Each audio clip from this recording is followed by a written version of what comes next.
nagresponde siya sa akin, sa aking imbitasyon para sa isang interview. Pero dahil isa siya sa pinaka mapagkumbaba na tao na nakilala ko, ay agad-agad siyang rumisponde sa akin.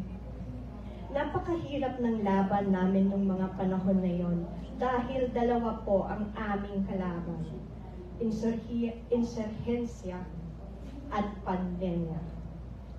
Sa mga panahon rin na yon, muli kaming nagkita ng aking former commander na si General Buwan na tumulong sa akin kasama ang Joint Task Force at ang QC Brigade at Battalion. Hindi natapos ang paglalakbay namin ni Senator Robin. Pagkatapos ng aming interview, dahil sa isang araw, siya po ay tumawag sa akin at sinalin niya ako sa mga iba't ibang aktibidades bilang isang reservist, kung saan lumakas ang aming boses bilang mga tagapaglingkod ng bayan.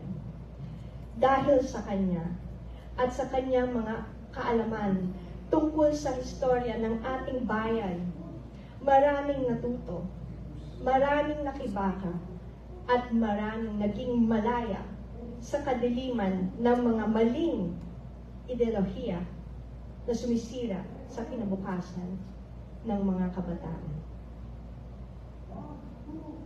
Higit sa lahat dahil dito, masasabi ko ng buong puso, kasama niya ako sa kahit anong laban.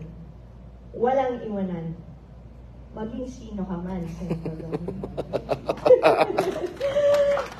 Galing naman. Galing. Ay isang tagapagsalita lang talaga ako at manunulat.